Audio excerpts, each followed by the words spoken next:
আচ্ছা তুমি কি কোথাও বেরোচ্ছ নাকি?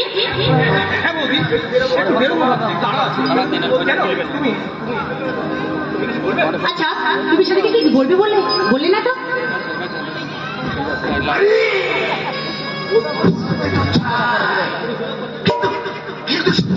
কোথায় পাচ্ছি একবার সুযোগ পাই তারপর দেখবে কেমন সুন্দর ভাবে তোমার ওই দাদার বিছানায়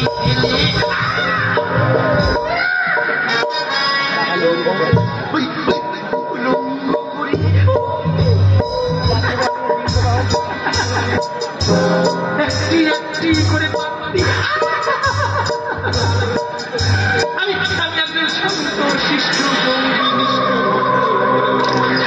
আচ্ছা ঠাকুর বিড়বিড় করে কি বলছো বলো তো?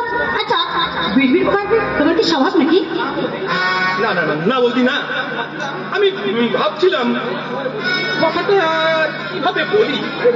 আরে ভাই বলেই ভালো না। আচ্ছা আমি তোমার বৌদি, তা বৌদির কাছে লজ্জার কি আছে? আচ্ছা শোনো, তোমার যদি কোনো মেয়ে পছন্দ থাকে তাহলে তুমি আমায় বলো, আমি নিজে দায়িত্ব হয়ে সেই মেয়েকে তোমার হাতে তুলে দেবো। কেউ হাওয়া মেশিনে হাওয়া পাস তোমার পাই দিল হাওয়াটা গরম হয়ে বন্ধ তোমার এই নরম দেহটাকে যত্ন করে ভোগ করবো।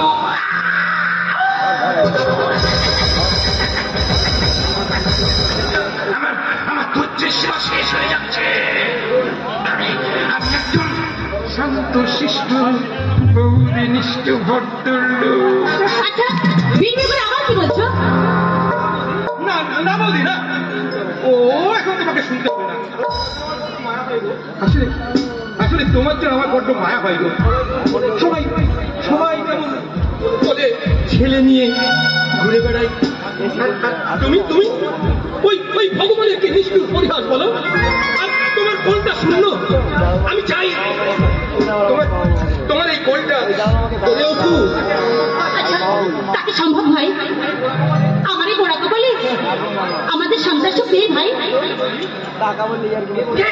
কে বলেছে বৌদি তোমার এই কপালে সন্তান নেই? শুধুমাত্র তুমি আমার দাদাকে রাজি করাও, বাকিটা আমার জন্য ছেড়ে দাও। আমি তোমাকে ওই দয়াল বাবার আশীর্বাদে নিয়ে যাবো। দেখবে ওই দয়াল বাবার আশীর্বাদে তোমার গোল ভরে উঠেছে। আচ্ছা তোমার দাদা কি রাজি হবে? তোমার দাদাকে এতে করে বিশ্বাস নেই গো। আমি কি তোমার দাদাকে কম বলেছি? তোমার দাদা কিছুতেই রাজি হয়নি। তোমার এই কষ্ট রেখে খুব কষ্ট হয় বলছি। ওই আমার দাদাটাকে কষ্টটা বুঝতে পারে না বলো? না ভাই তা নয়, তোমাকে তো অনেক কষ্ট পাই সেটা আমি জানি, কিন্তু তোমার দাদা মুখে প্রকাশ করে না। তোমার দাদা রাইকে আমাদের মেয়ে বলে সে স্বীকার করেছি, শুধু বলে অগো রাই শুধু আমাদের বোন নয়, আমি তোর বাবা।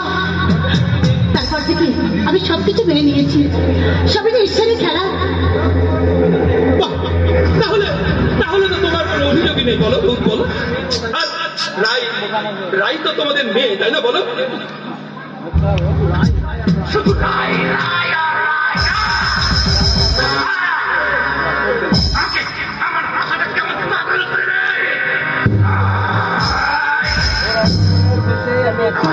আমার সত্যের সীমা